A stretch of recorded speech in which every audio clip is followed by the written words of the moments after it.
Nós estamos numa série de palavras, 7 palavras que emergem da cruz.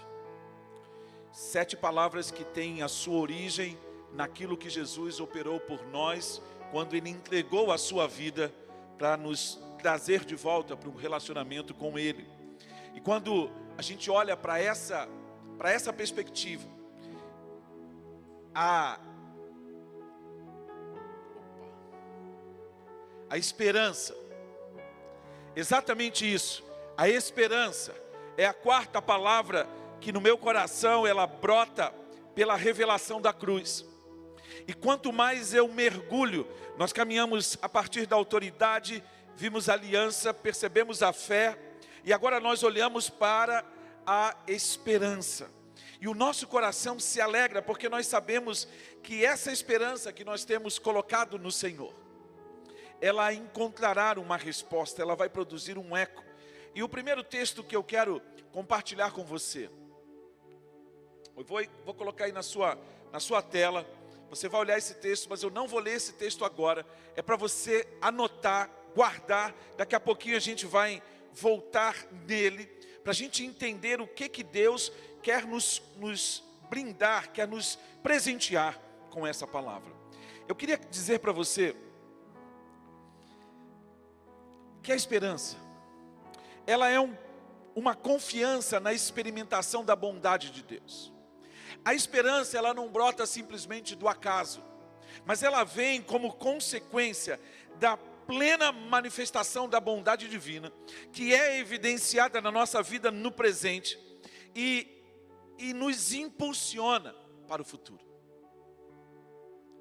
Quando a gente compreende essa verdade e essa realidade, nós compreendemos que essa esperança, ela é resultante, ela tem origem nos atos redentores de Deus no passado, em Cristo Jesus. Então, a esperança da qual a nossa vida está estabelecida, ela tem origem exatamente na redenção do homem, e que mediante a fé, nós damos uma resposta agora. Nós damos uma resposta no presente. Nós caminhamos em esperança. E aí, queridos, você vai ter que entender que essa esperança, ela nos aponta para o cumprimento de um desejo. É a convicção de que realmente, queridos, nós podemos confiar na promessa de Deus. É a convicção de que nós podemos entregar e colocar as nossas vidas em Deus, porque aquilo que Ele prometeu, Ele vai cumprir. Quando você olha em 1 Coríntios no capítulo 13, no versículo 13, o texto diz assim: assim permanecem agora esses 3, a fé, a esperança e o amor. O maior deles, porém, é o amor. E aí você descobre que essa esperança se baseia na convicção de que o Deus da esperança encha o nosso coração de toda a alegria. E aí você olha para aí Romanos no capítulo 15, no versículo 13. Olha, hoje eu não coloquei os textos separados na projeção. Eu coloquei a referência para você anotar, para você poder prestar atenção, para que a gente consiga dar um salto. Olha o que Paulo diz: que o Deus da esperança encha de toda alegria e propor sua confiança nele, para que vocês transbordem de esperança pelo poder do Espírito Santo. Em 1 Timóteo no capítulo 1, no versículo 1, Paulo vai dizer: Cristo é a nossa esperança. Paulo, apóstolo de Cristo Jesus, por ordem de Deus e do nosso Salvador Jesus Cristo, do nosso Salvador e de Cristo Jesus, a nossa esperança. Gente, eu já falei essa palavra esperança mais de 3 ou 4 vezes. Eu estou aqui com o meu coração, eu estou aqui elétrico, eu estou aqui completamente impulsionado. Aqui por meio do Espírito Santo, eu e você possamos entender de uma vez por todas, que eu e você possamos realmente entender a realidade daquilo que Deus vai nos conduzir. Olha o que Hebreus, no capítulo 6, no versículo 18.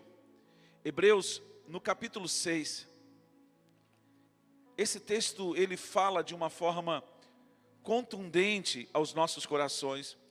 E tudo isso é apenas uma introdução para você começar a se situar, para você começar a entender o que essa esperança pode produzir na sua vida.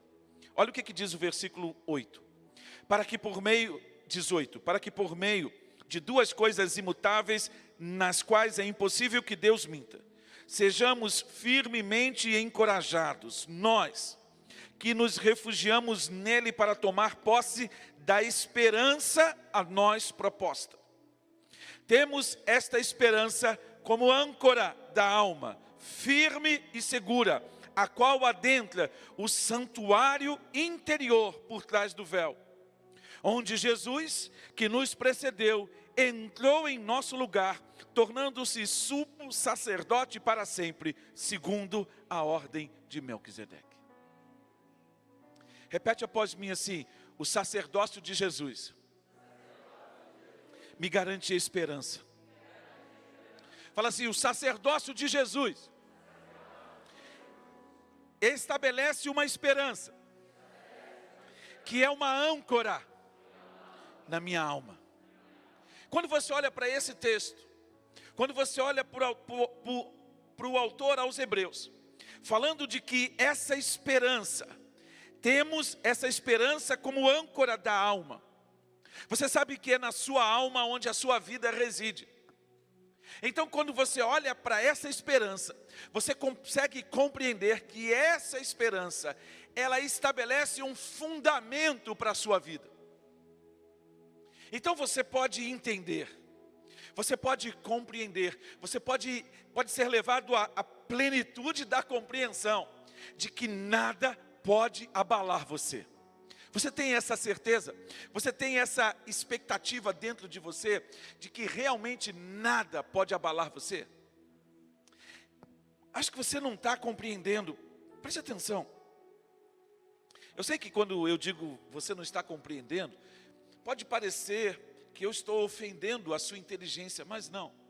É que absolutamente nada que aconteça nessa vida, nada que aconteça nessa experiência humana, nada que possa acontecer nessa jornada da fé, nessa jornada da nossa caminhada, pode nos demover 1 milímetro daquilo que Deus estabeleceu para nós em Cristo Jesus. Então, queridos, isso traz uma compreensão plena. Sabe por quê? Porque eu estou falando de um relacionamento que está baseado na confiabilidade de um Deus que cumpre as suas promessas. Repete após mim: Deus é fiel. Repita com convicção: Deus é fiel.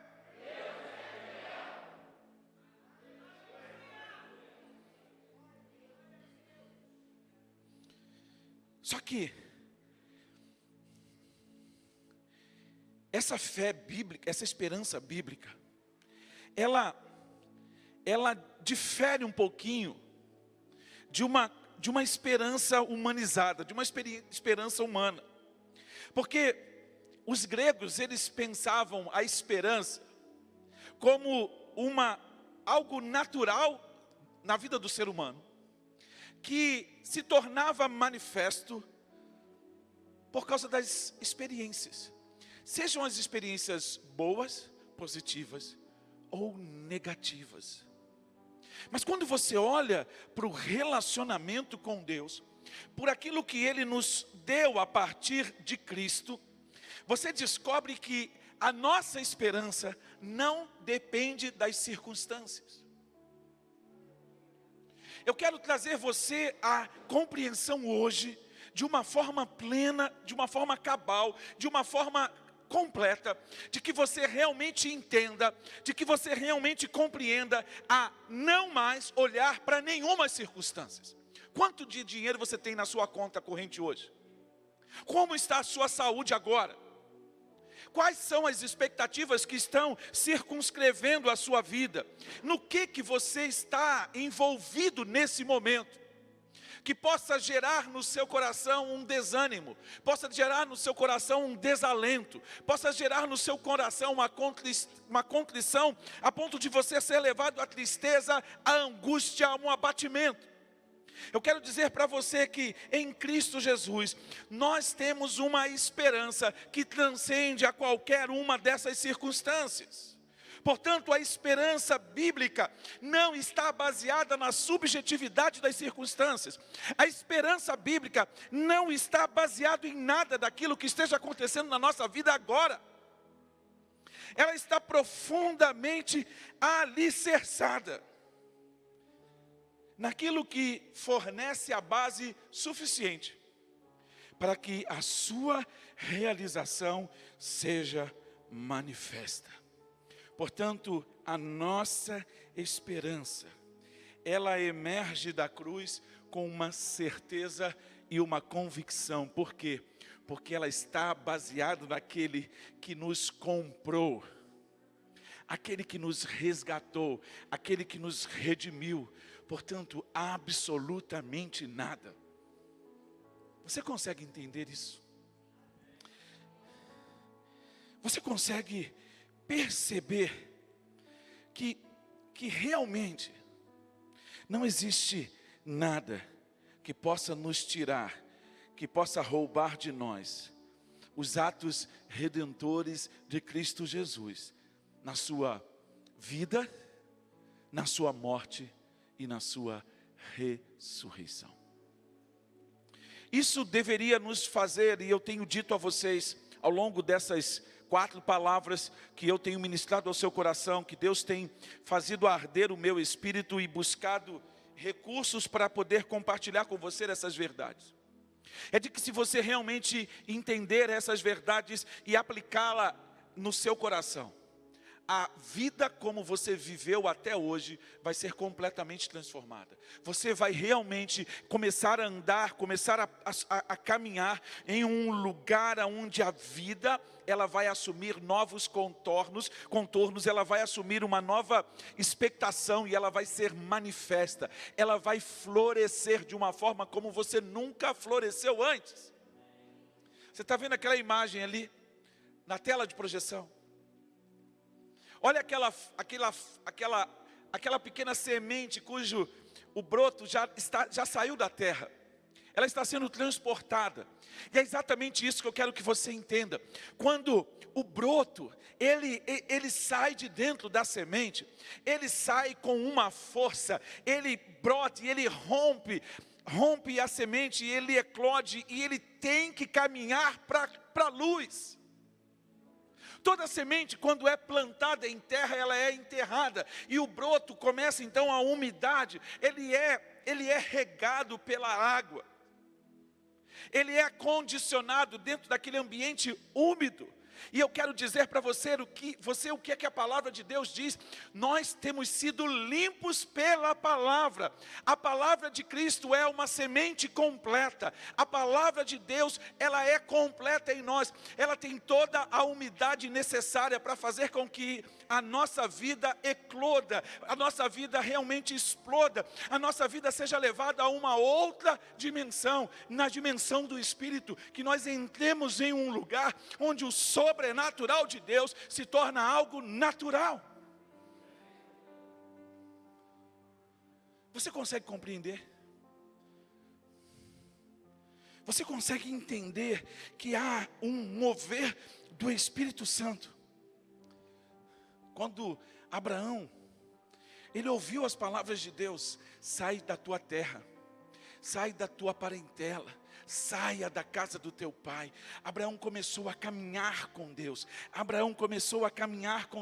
E na medida em que Abraão foi caminhando com Deus, progressivamente a revelação de Deus foi sendo ampliada. Na medida em que Abraão dava passos, Deus se revelava cada vez mais. Na medida em que Abraão ia amadurecendo, Deus cada vez mais ia revelando de si mesmo a ele, a ponto de que Abraão Abraão ia crescendo em maturidade. Conforme Abraão ia crescendo em maturidade no relacionamento dele com Deus, sabe o que acontecia?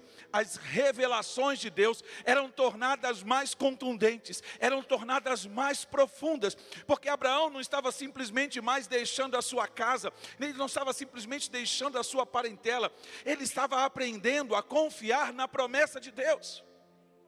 E sabe qual é a grande dificuldade que nós estamos vivendo? Sabe quais são os limites que têm sido estabelecidos na nossa vida? É porque nós estamos caminhando com Jesus há tanto tempo, mas os nossos relacionamentos, eles muitas vezes se mostram incipientes, eles são relacionamentos frágeis, eles são relacionamentos que no primeiro desemprego você quer abandonar a fé, na primeira crise você quer abandonar o casamento, na primeira dificuldade você quer fechar a empresa. Nós não temos crescido em maturidade diante do Senhor. E porque não temos crescido em maturidade diante do Senhor, o Espírito Santo não pode nos dar revelações mais profundas de quem Deus é. Nós não podemos mergulhar na profundidade da revelação de quem Deus é. Então a nossa vida cristã se torna uma vida sem sal. A nossa vida cristã se torna uma vida insossa. E aí a gente começa a ser apertado pelas circunstâncias da vida. Sabe por quê? Porque nossas raízes não estão firmadas na palavra. Então, como as nossas raízes não estão firmadas na palavra, a gente toma uma pancada daqui, aí a gente balança. A gente toma uma pancada do outro lado, a gente balança e a gente olha para as circunstâncias. E toda vez que você olha para as circunstâncias, você tira os olhos do autor e consumador da sua fé. Você entende? Sim ou não? Então você percebe. Nós precisamos entender, queridos, que há uma proposta de Deus para nós. Realmente é uma proposta que é completa. Eu não estou falando para você de uma história. Não. Eu estou falando para você, com base naquilo que os seus santos viveram. Quando você olha para Hebreus no capítulo 12, você descobre uma contundência da palavra de Deus para nós, que diz que nós estamos rodeados por uma tão grande nuvem de testemunhas. Quantos aqui nesta semana foram bombardeados na sua fé? Quantos aqui nesta semana foram duramente confrontados? Viveram circunstâncias extremamente difíceis. E é exatamente isso que eu quero que nós compreendamos. Nós estamos cercados por uma grande nuvem de testemunhas, onde nós sabemos que Deus é o Deus provedor. Então, isso significa que nós vamos confiar 100% de que Ele vai trazer a provisão. Olha aí, viu? O pessoal da contra-regra está funcionando de uma forma eficiente. Até os fogos estão sendo soltos. Então você começa a confiar. Você começa a andar não mais como é que eu vou dizer? Como um menino. Como um garotinho. Que por qualquer coisa chora. Por qualquer coisa faz pirraça. Fala para o seu irmão. Olha para o seu irmão que está aí perto de você. Fala para ele assim: ei, você já cresceu, pelo menos por fora. Então agora, fala para ele: agora, cresça em Deus. Fala assim: cresça. Fala para ele assim: cresça. Não, fica de pé. Você precisa profetizar isso para a pessoa que está do seu lado. Você que está em casa aí, fica de pé. Não desiste não. Fica de pé e diga para a pessoa, diga para o seu esposo, para a sua esposa que está aí na sua sala com você. Diga para ele assim: você precisa crescer agora em Deus. Fala assim: é de dentro para fora. Fala assim: é de dentro para fora. Fala assim: deixa o Espírito Santo trabalhar dentro de você. Chega de controle remoto na sua mão.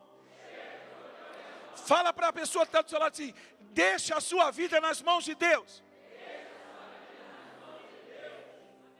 Aplauda ele.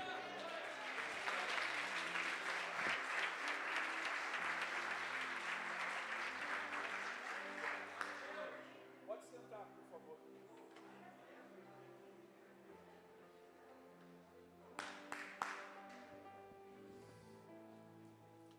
Vamos lá para Romanos no capítulo 5, no versículo 1.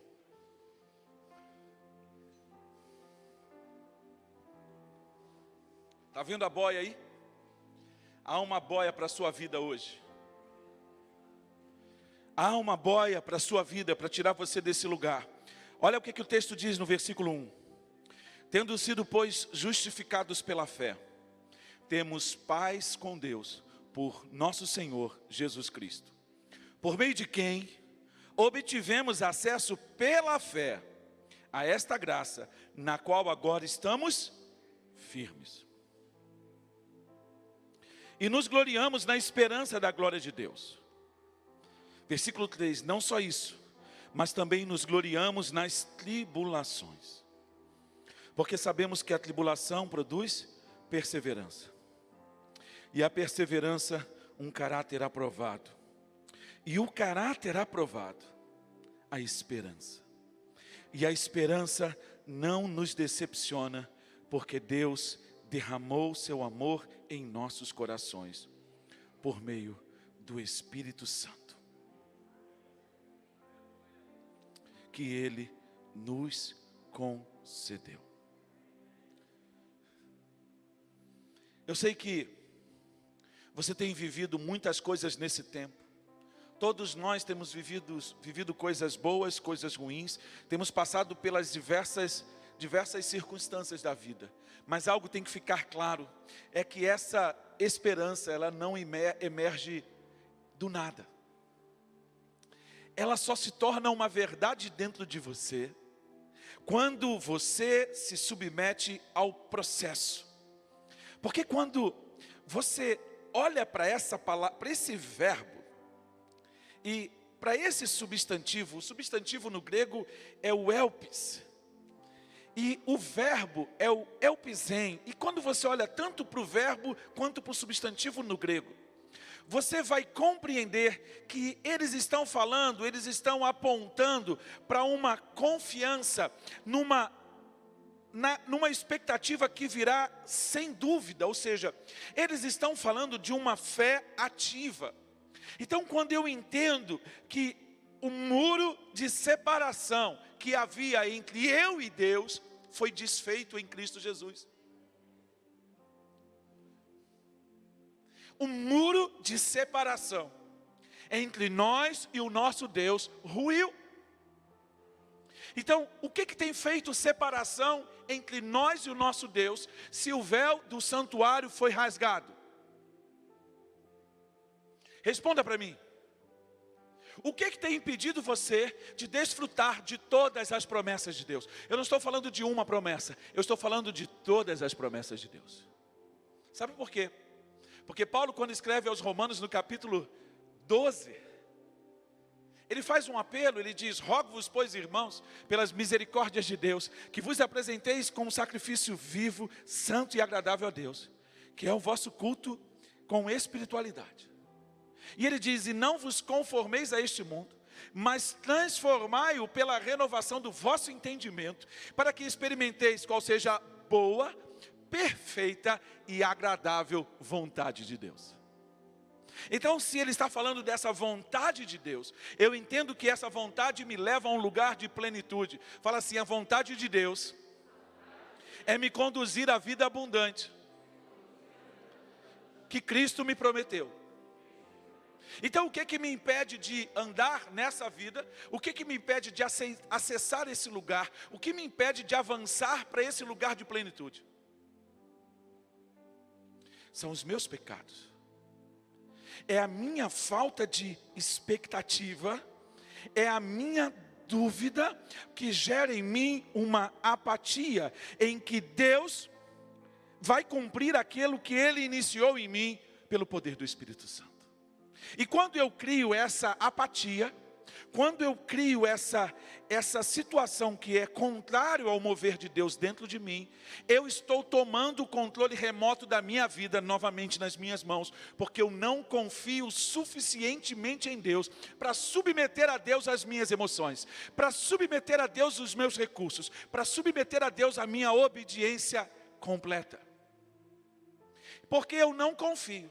Porque se nós confiássemos, nós obedeceríamos. Se nós confiássemos, nós não precisaríamos tentar conhecer todo o projeto que Deus tem para as nossas vidas, para simplesmente dar o primeiro passo.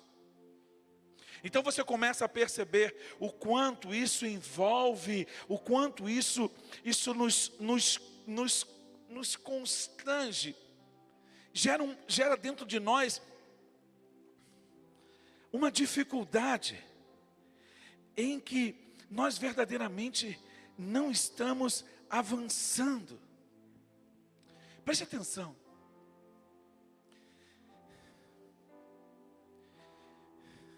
Meu Deus. Olha para o versículo 1. Tendo sido, pois, justificados pela fé, temos paz com Deus por meio do nosso Senhor Jesus Cristo. Por meio de quem, ou seja, por meio de Jesus, eu obtive acesso a uma fé, acesso pela fé a esta graça, que agora estamos firmes. Então, essa inimizade que havia, ela foi retirada. Então agora eu sou levado para um lugar. Fala assim, Deus me conduziu em Cristo Jesus para um lugar de estabilidade. Fala de novo para sua mente ouvir. Você está em Cristo num lugar de estabilidade.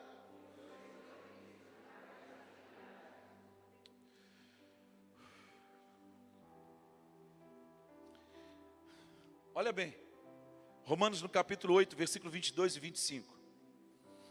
Sabemos que toda a natureza criada geme até agora como em dores de parto. E não só isso, mas nós que temos os primeiros frutos do Espírito, gememos interiormente, esperando ansiosamente nossa adoção como filhos, a redenção do nosso corpo, pois nessa esperança fomos salvos. Mas esperança que não se vê, não é esperança. Quem espera aquilo que está vendo? Mas se esperamos o que ainda não vemos, guardamo-lo pacientemente. Então, a expectativa dessa manifestação completa do Espírito Santo em nós dá uma certeza de que somos filhos,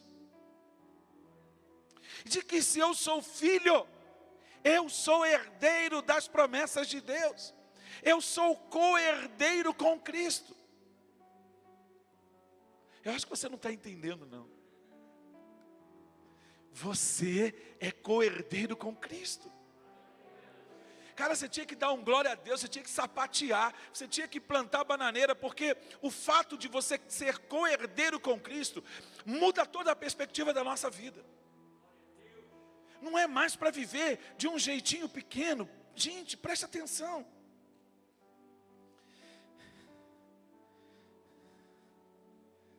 Gálatas no capítulo 5. Pois é mediante o Espírito que nós aguardamos pela fé a justiça, que é a nossa esperança, porque em Cristo Jesus nem circuncisão, nem incircuncisão tem efeito algum, mas sim a fé que atua pelo amor. Irmãos, nós temos uma bendita esperança, nós temos uma bendita esperança que gera em nós, em nossos corações, uma garantia, uma confirmação. Portanto, eu posso dar passos resolutos e firmes, caminhando para a cruz, tomando a minha cruz todos os dias, negando-me a mim mesmo e seguindo para Jesus. Olha, Tito no capítulo 2, no versículo 11. Porque a graça de Deus se manifestou salvadora a todos os homens.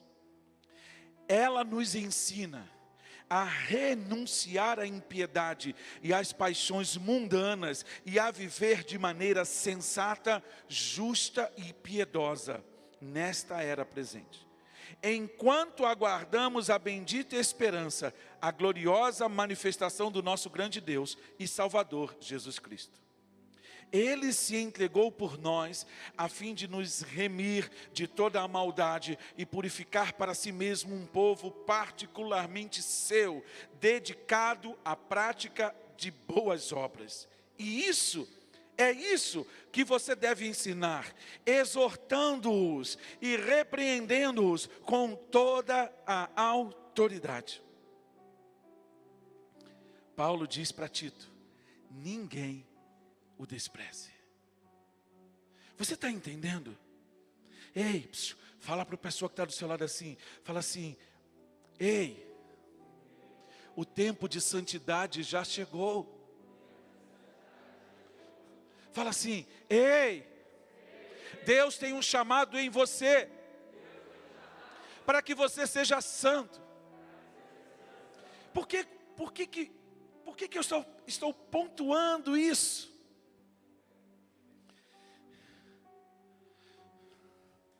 Olha bem,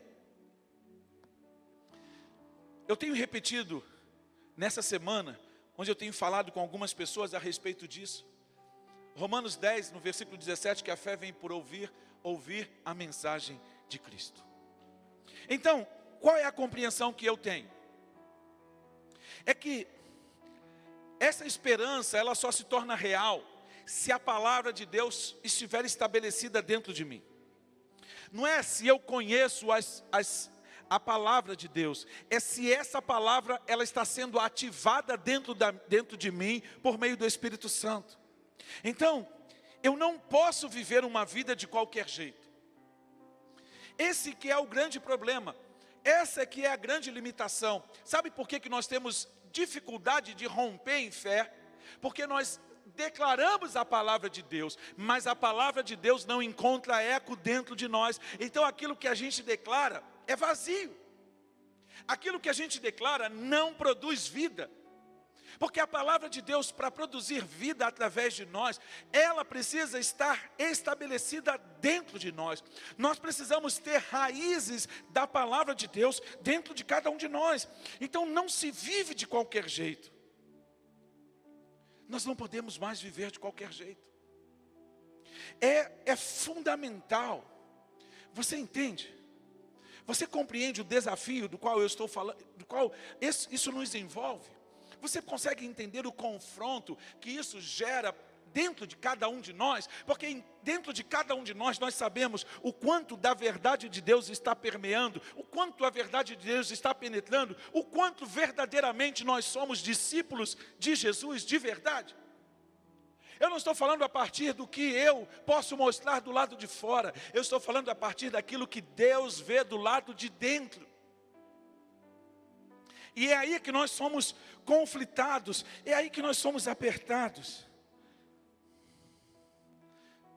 2 Coríntios no capítulo 5, no versículo 14 e 15, corrobora para isso. Pois o amor de Cristo nos constrange, porque estamos convencidos de que um morreu por todos, logo todos morreram. E ele morreu por todos, para que aqueles que vivem já não vivam mais para si mesmos, mas para aquele que por eles morreu e ressuscitou.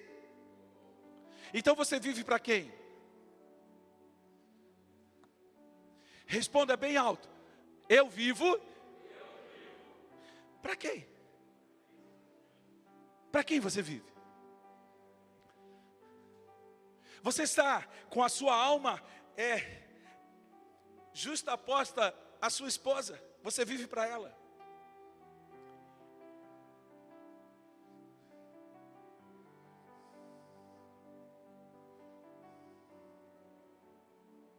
Cara, para você pensar. Qual é a hipótese central da sua vida? O que te move? O que te impulsiona? Cada vez mais eu tenho convicção de que se nós não tivermos a certeza, a firme convicção de que nossa vida está estabelecida em Cristo, e por meio desse estabelecimento em Cristo, eu consigo me relacionar com o outro. Sabe por quê? Porque eu me completo no outro. Eu não me completo em mim mesmo. Se eu fosse me completar em mim mesmo, isso é egoísmo. Então eu descubro que eu tenho que me completar no outro. Então você começa a perceber que se você não está estabelecido em Cristo, a tua vida não vai fluir, você começa a naufragar.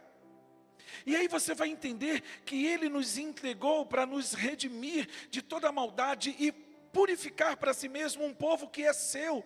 Então repete comigo assim: eu sou do meu amado e o meu amado é meu. Não é isso que Salomão ensinou em Cantares?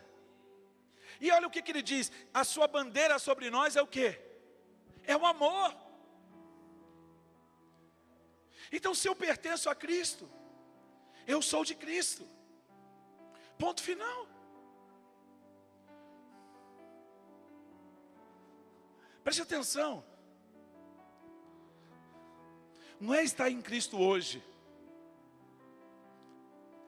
e não estar amanhã. Não é viver uma vida de aproximação e de afastamento. Não é viver uma vida de contemplação.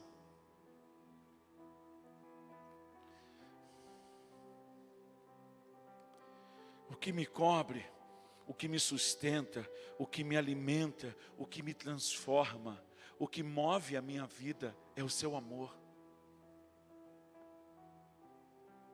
Porque se você olhar para a palavra de Jeremias, em Lamentações no capítulo 3, ele diz: graças ao seu grande amor, graças à sua grande compaixão, é que nós não somos devorados. Porque as misericórdias do Senhor se renovam a cada manhã. Acho que você não entendeu. As misericórdias do Senhor se renovam a cada manhã. É legal, você pode dizer amém?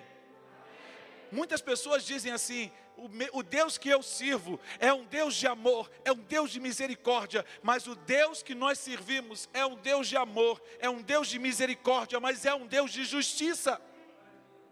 Então Ele não pode negar-se a si mesmo. Então muitas vezes, por causa das nossas decisões, por causa das nossas escolhas fora da palavra, nós provocamos a disciplina dele sobre nós. É só você abrir em Hebreus no capítulo 12. Abra em Hebreus no capítulo 12 e veja Deus falando como um pai, e dizendo que o pai não tem prazer na disciplina que ele impõe sobre o filho, mas ele sabe que a disciplina é necessária. Ele sabe que a disciplina vai produzir correção se você for filho. Porque se você for bastardo, se você estiver fora da aliança, você não vai aceitar a correção do Senhor. E sabe o que está acontecendo hoje? Muitas pessoas estão fora da comunhão dos santos. Sabe por quê? Porque não aceitam a disciplina do Senhor, não aceitam a correção do Senhor, não conseguem entender que Deus é um Deus de amor, Deus é um Deus de paz, Deus é um Deus de longanimidade, mas Ele é um Deus que ama a justiça. Então nós precisamos compreender essa realidade. Nós precisamos ser confrontados por essa realidade. Sabe o que acontece? Quando a gente entende que eu sou do meu amado e o meu amado é meu. Quando a gente entende que eu sou do meu amado e o meu amado é meu. Essa bandeira dele me cobre. E esse amor, ele me sustenta. Esse amor, ele me dirige. Então da mesma forma como quando eu planto uma semente na terra, e quando ela começa a emergir, a semente começa a eclodir, aquele caule, aquele pequeno broto, ele procura sair da terra, sabe por quê? Porque aquele broto corre para a luz. Nós precisamos correr para a luz. E o salmista nos declara: lâmpada para os meus pés é a tua, e luz para o meu. Então fala assim: eu tenho que correr para a palavra. Grita bem alto: eu preciso correr para a palavra. Grite desesperadamente: eu preciso de palavra. E a palavra manda você ir para a cruz. Negar-se a si mesmo. Dizer não para a sua vontade. Dizer não para si mesmo. E é interessante, querido, sabe por quê? Volta lá em Romanos no capítulo 1. Desculpe, no capítulo 5.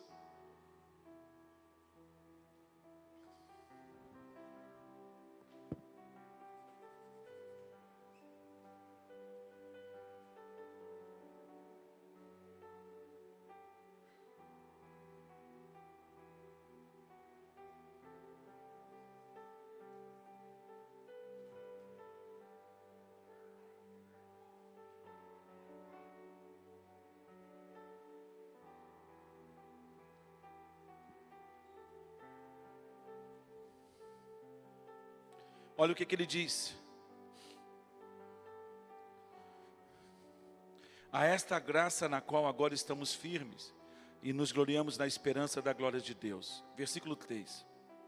Não só isso, mas também nos gloriamos nas tribulações, porque sabemos que a tribulação produz perseverança. Em João no capítulo 16, no versículo 33, Jesus deixou muito claro: no mundo vocês terão tribulações. Mas ele mesmo diz: mas tem de bom ânimo, eu venci o mundo. E ele nos dá o exemplo que ele não venceu o mundo simplesmente uma vez e acabou e ponto, não. A vitória que vence o mundo é a cruz, então ele continua vencendo sempre. Porque ele despojou os principados e potestades. Ele colocou todas as coisas debaixo dos seus pés. Então, ele vence e continua vencendo o mundo. Então, o que isso tem de relevante para nós? É que nós temos que aprender a nos gloriar nas tribulações. E muitas vezes nós olhamos para a tribulação e nós não entendemos que as tribulações, elas produzem uma perseverança. Elas fazem com que a nossa estabilidade, que é garantida por causa do amor, por causa da justificação pela fé, se torne operante em nós. Então essa estabilidade, ela começa a se consubstanciar nos atos, naquilo que você vai fazendo no dia a dia. Então você começa a mover-se em autoridade, você começa a mover-se conforme a aliança, você começa a manifestar a fé, que emerge da cruz. Então você começa a andar por fé e não por vista. Você começa a operar num nível de fé, por quê? Porque você está sendo transformado. Olha, você foi justificado pela fé. Então, começou um processo em que agora as tribulações vão fazer você perseverar e não fazer você desistir. Por isso que em Lucas no capítulo 9, no versículo 62, Jesus ensinou algo fundamental para nós. Quem coloca a mão no arado e olha para trás, não é apto para o reino. Pergunta para o seu irmão, o que é que ele largou na caminhada com Jesus? Pergunta para o seu irmão, que está aí sentado do seu lado, se ele abandonou o ministério, se ele abandonou simplesmente o ato de frequentar os cultos, porque muitos de vocês hoje estão completamente fora, estão numa excomunhão digital. Vocês estão dentro da comunhão, mas aqui, nesse ambiente digital em que eu estou falando com você agora. É uma nova dispensação, é um novo tempo, eu não sei. Mas isso está acontecendo. Mas nós precisamos entender que essa é uma realidade. Se eu coloco a mão no arado e eu olho para trás, eu não estou sendo apto para o reino. Eu não estou sendo apto para o reino. E aí, queridos, preste atenção. Quando Jesus sai do monte da transfiguração, lembra de Mateus 17? Jesus se transfigurou na frente de Pedro, Tiago e João. Quando ele desce, o que ele encontra? O que ele encontra? Conhece Mateus 17? Conhece esse texto? Amém ou não amém? Então, o que ele encontra? Ele encontra um problema. Tem um rapaz lá que os discípulos não conseguiram expulsar aquele demônio. Olha só que coisa contundente. Em Marcos, no capítulo 11, no versículo 23, eu botei esse texto ali. Eu asseguro que, se alguém disser a este monte, levante-se e atire no mar, e não duvidar no seu coração, mas crê que acontecerá o que diz, assim lhe será feito. Marcos capítulo 11, versículo 23. O que Jesus diz?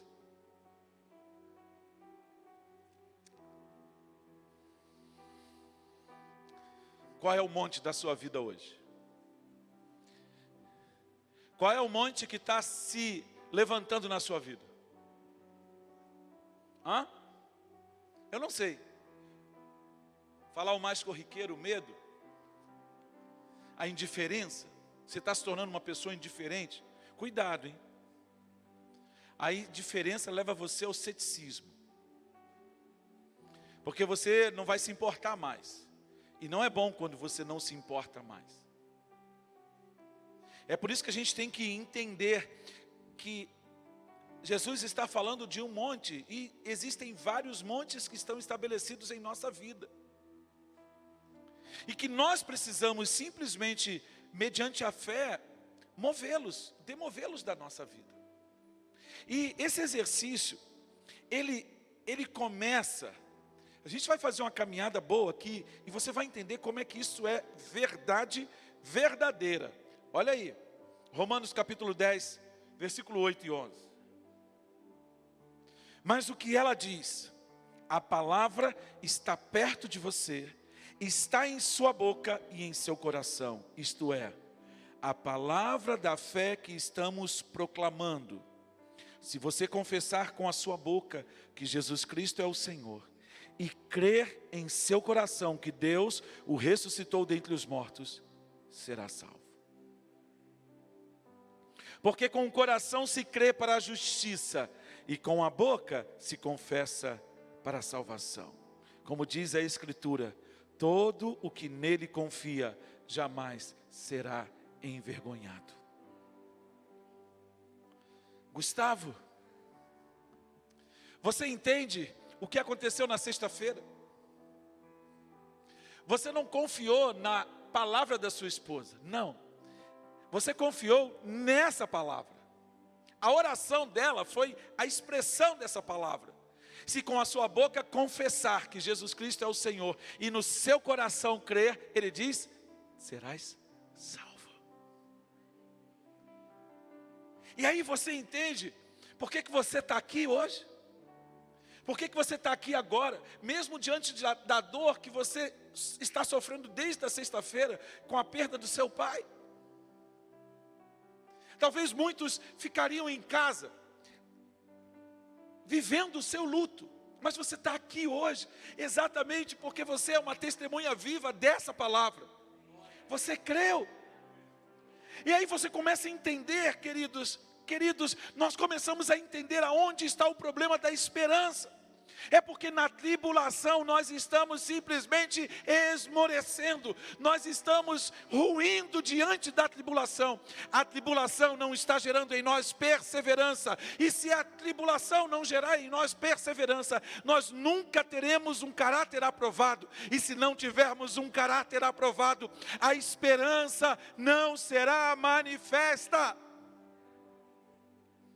E aí você vai, qualquer ventinho, qualquer sopro, qualquer dificuldade, você vai naufragar na sua fé, você vai abandonar o Senhor, você vai virar as costas para o eterno, você vai se tornar uma pessoa inconstante. E sabe o que as pessoas inconstantes recebem do Senhor?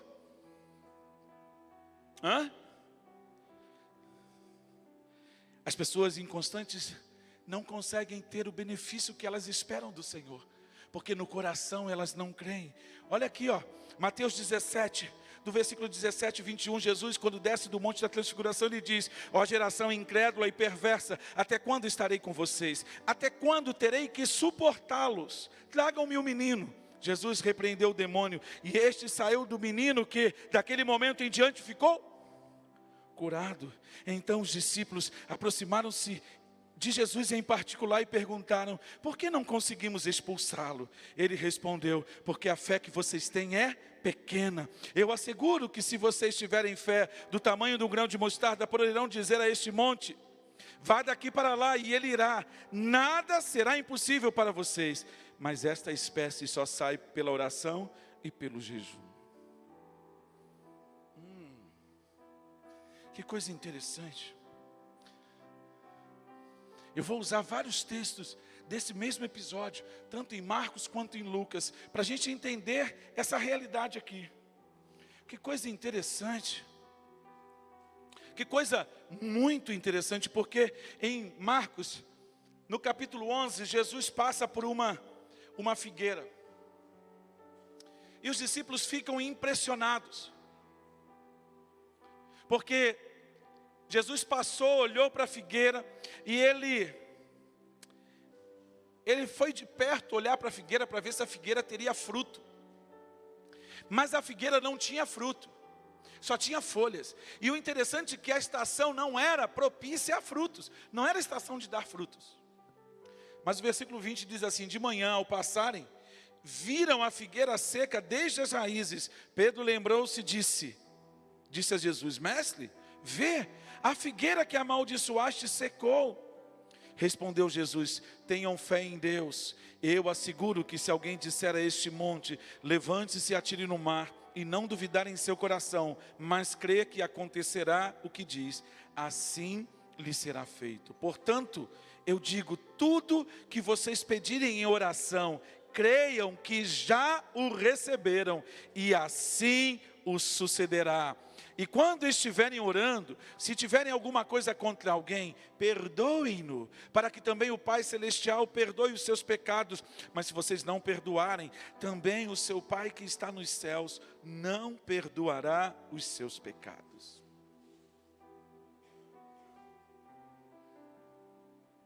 Você quer operar em fé? Você quer realmente ver a esperança que é gerada através da perseverança? Perdoe. O que na tua vida está fora do compasso de Deus? O que você tem encaminhado? Como é que você tem encaminhado? Sabe, você ouve uma palavra e você sai crendo naquela palavra, mas você toma decisões baseadas naquela palavra, mas existem coisas que estão dentro de você que não foram resolvidas, existem problemas que estão dentro de você que você não tratou, existem coisas que você não quer resolver diante de Deus, pecados que você não quer confessar, coisas que estão aprofundadas dentro de você. Então essa palavra não pode se tornar verdade. Você ora, você crê, mas está faltando ser limpo pela palavra. Está faltando ser encontrado em retidão. E aí a gente olha para a Bíblia, a gente olha para a história da igreja de Jesus. Você vê o testemunho de tantos homens e tantas mulheres que venceram tantas batalhas. E aí você pergunta, por que nós cristãos hoje não estamos conseguindo vencer? Porque nós não estamos comprometidos no nível de comprometimento em que eles estiveram. Eles entregaram tudo, eles renunciaram tudo. Eles estavam completamente inteiros diante do Senhor. Eles não tinham uma vida compartimentada, eles não tinham uma vida dividida, eles não tinham uma fé cindida, eles eram cristãos genuínos, eram cristãos integrais, em tempo integral. E aí você começa a perceber que crer naquilo que a Bíblia diz a respeito do desígnio de Deus, conhecer o coração de Deus. Então você precisa descobrir qual é a palavra que Deus está gerando a respeito dessas realidades. Queridos, é interessante.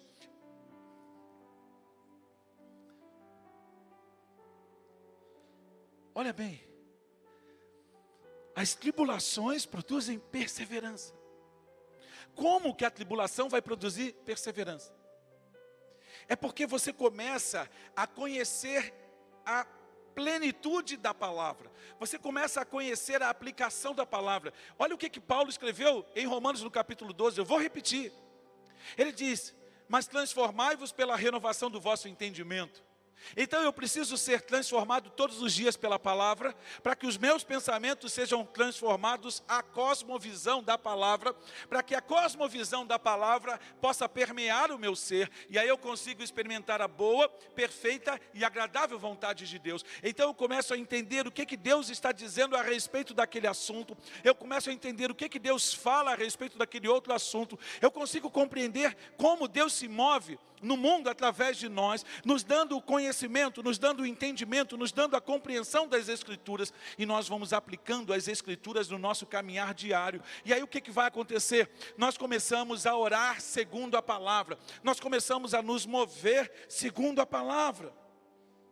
E aí nós descobrimos porque muitas vezes nós não conseguimos encontrar fé no nosso coração. Amados,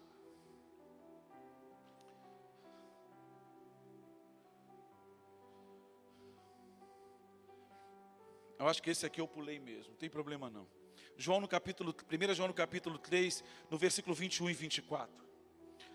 Amados, se o nosso coração não nos condenar, temos confiança diante de Deus. E recebemos dele tudo o que pedimos, porque obedecemos aos seus mandamentos e fazemos o que lhe agrada. Vou repetir, porque obedecemos aos seus mandamentos e fazemos o que lhe agrada. João no capítulo 3, versículo 21. O que ele diz? Repete após mim: eu preciso obedecer os seus mandamentos e fazer o que lhe agrada. E versículo 23, e este é o seu mandamento, que creiamos no nome do seu Filho Jesus Cristo, e que nos amemos uns aos outros, como ele nos ordenou.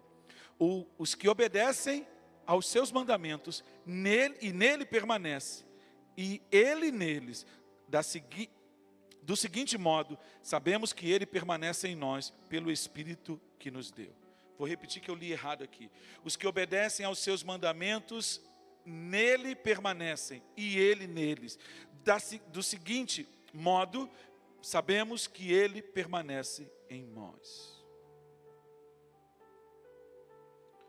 Irmãos, lembra do texto que eu li de 2 Coríntios, no capítulo 5, 1 Coríntios no capítulo 13? Quais são as 3 coisas que permanecem? A fé, a esperança e o amor. Então, a fé, a esperança e o amor são procedentes da palavra. Eu não tenho fé porque eu decido crer.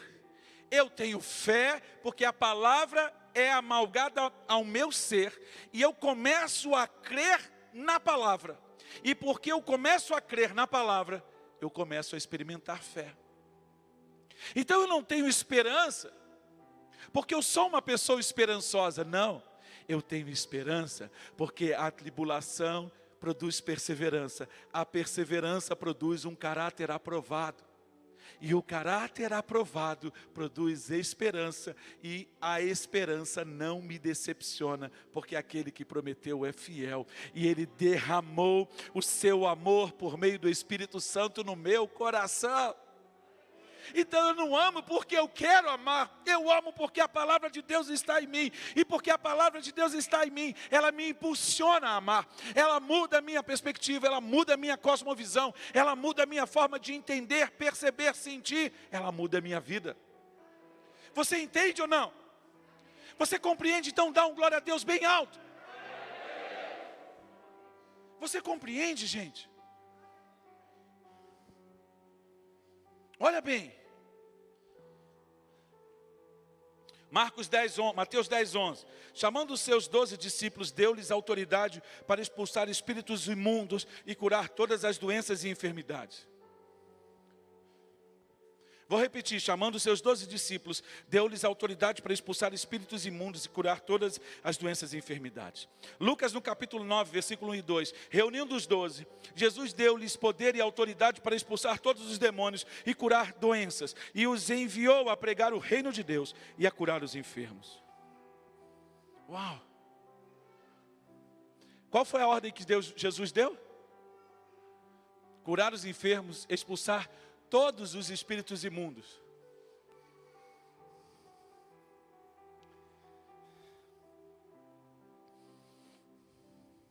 Mas em Mateus, no capítulo 17, no versículo 20, Jesus diz: porque a fé que vocês têm é pequena.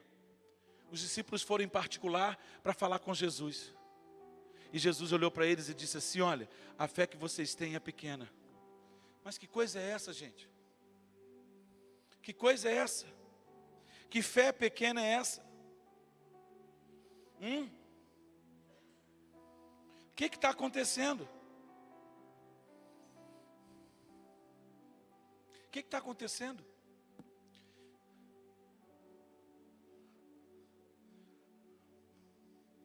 Vamos voltar porque eu também não botei uma outra projeção aí. Marcos no capítulo 9, no versículo 14 até o 32.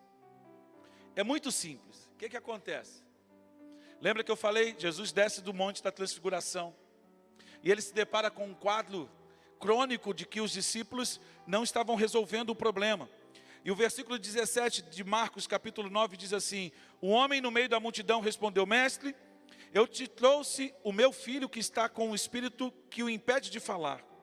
Onde quer que o apanhe, joga-o no chão, ele espuma pela boca, range os dentes e fica rígido. Pedi aos teus discípulos que o expulsassem o espírito, mas não conseguiram. Jesus respondeu: ó geração incrédula, até quando estarei com vocês? Até quando terei que suportá-lo?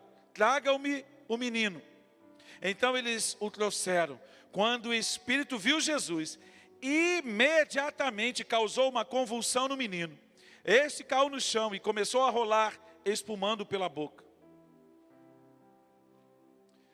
O que é legal, olha para o versículo 21. Jesus tira o foco do menino e do demônio. Pergunta para o pai, versículo 21. Há quanto tempo ele está assim? Desde a infância, respondeu ele. Muitas vezes esse espírito o tem lançado no fogo e na água para matá-lo. Mas se pode fazer alguma coisa, tem compaixão de nós e ajuda-nos. Se podes, disse Jesus, tudo é possível àquele que crê. Você pode repetir o versículo 23? Se podes, disse Jesus, tudo é possível àquele que... Imediatamente o pai do menino exclamou: creio, ajuda-me a vencer a minha incredulidade. Quando Jesus viu que uma multidão estava se ajuntando, repreendeu o espírito imundo, dizendo: espírito mudo e surdo, eu ordeno que o deixe e nunca mais entre nele. O espírito gritou, agitou-o violentamente e saiu. O menino ficou como morto, a ponto de muitos dizerem: ele morreu. Mas Jesus tomou-o pela mão e o levou, e ele ficou em pé.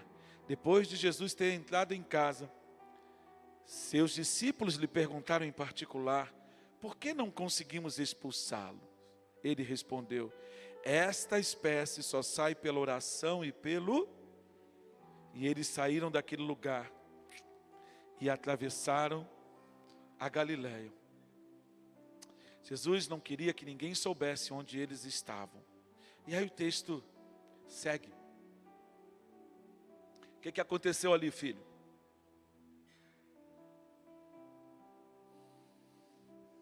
Deixa eu te fazer uma pergunta.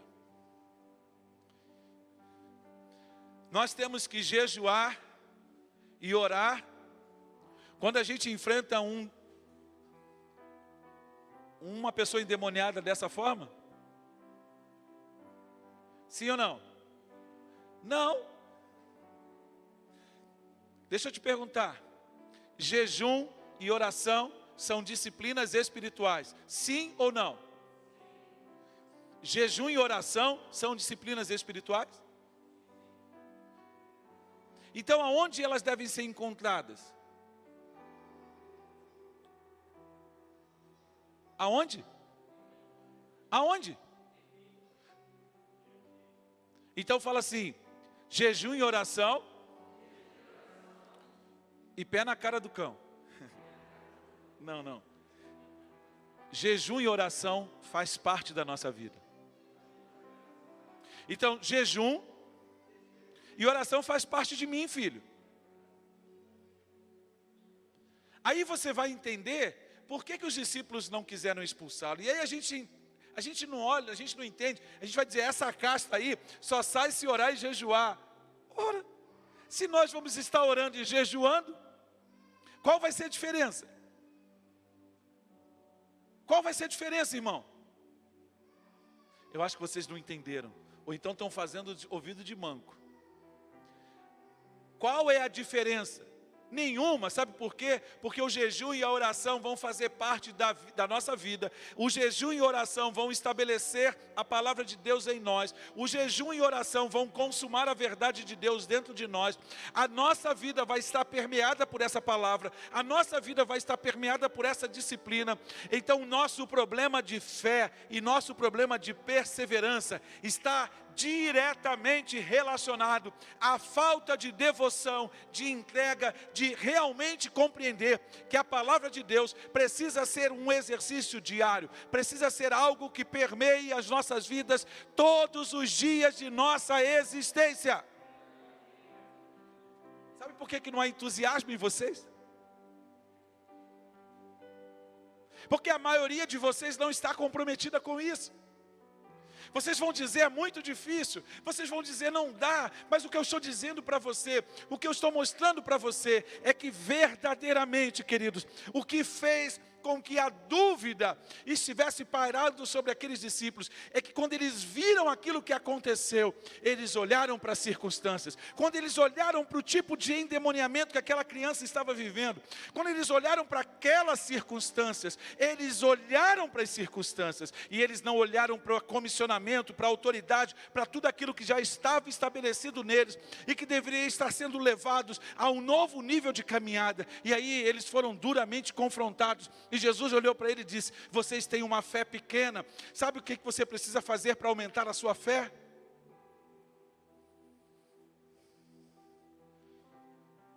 O que eu e você precisamos fazer para aumentar a fé? O que eu e você precisamos fazer para aumentar a fé? O quê? Eu preciso de pão. Eu preciso de palavra. Eu preciso do pão que desce do céu. Amém ou não amém?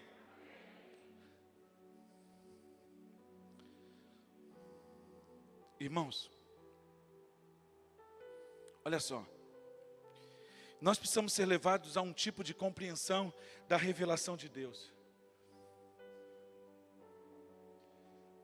Marcos, no capítulo 1, no versículo 42.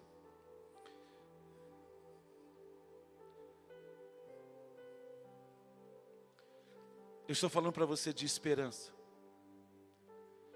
Tendo sido, pois, justificados pela fé, nós temos paz com Deus. Temos paz com Deus. Paz com Deus.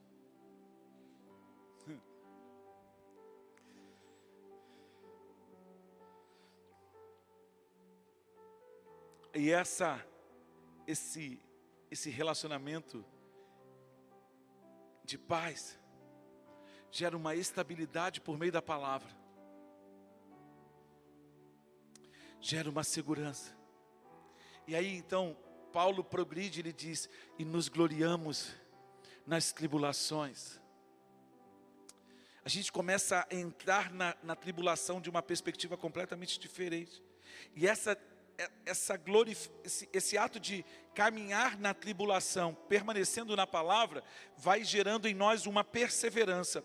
E essa perseverança vai sendo transferida para o nosso caráter. Vai sendo formado um novo eu. Fala assim, eu vou sendo conformado segundo a palavra. E ser conformado segundo a palavra é ter o caráter de Cristo. Eu começo a ter o caráter de Cristo, eu começo a andar como Cristo andou. E aí, essa glorificação da perseverança, da tribulação, vai gerar perseverança. Essa perseverança é o caráter aprovado. E aí leva a um nível de esperança. Leva a um nível de plenitude, de uma certeza inabalável.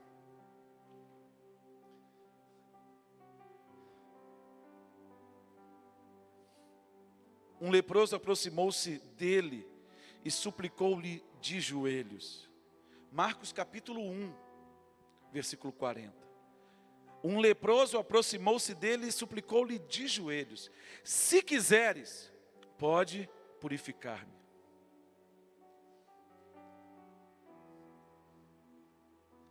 O que esse leproso leu?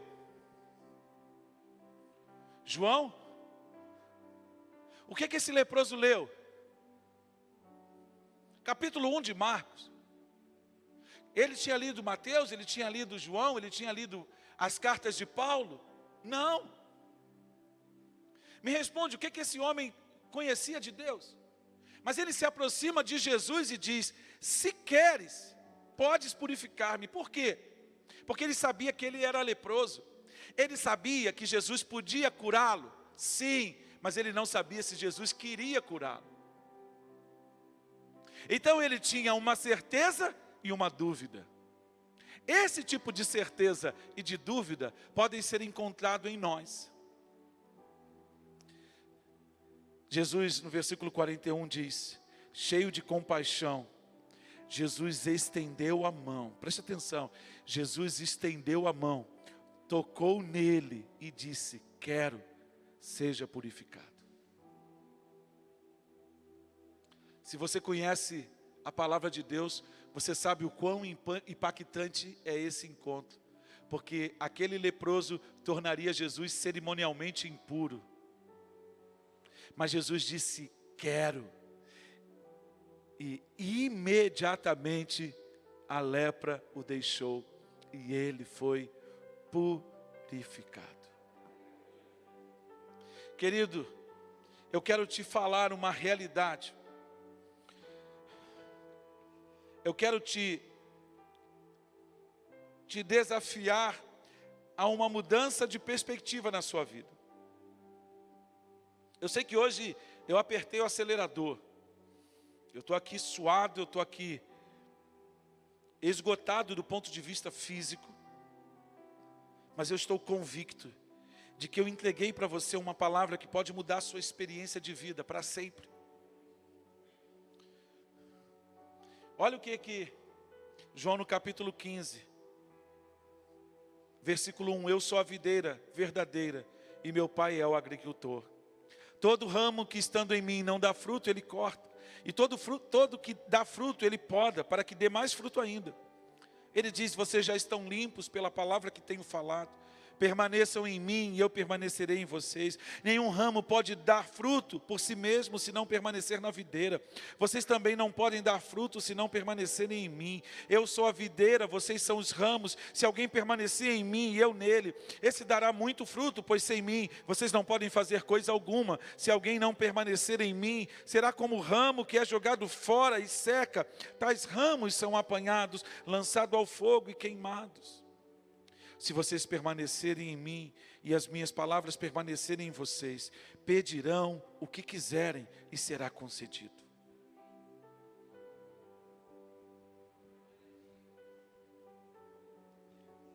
Você pode pedir 1 milhão. Se você encontrar uma justificativa na palavra para Deus te dar 1 milhão hoje, Ele te dá. Se Ele prometeu isso para você, Ele dá. Então você começa a entender que não é pedir o que você quer ao seu bel prazer. O teu coração começa a ficar tão alinhado com Ele, que você pede aquilo que Ele já está disposto a... E aí você começa a ver um download do céu. Você começa a ver provisão, você começa a ver o mover, você começa a ver coisas, portas se abrindo, de uma forma que você nunca viu. E aí Ele diz, meu Pai é glorificado pelo fato de vocês darem muito fruto, e assim serão meus discípulos. Eu quero orar por você.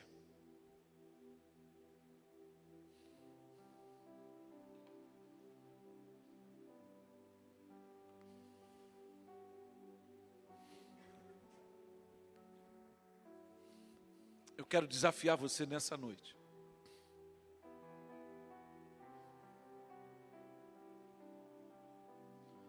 Talvez você esteja entendendo hoje a razão pela falta de autoridade.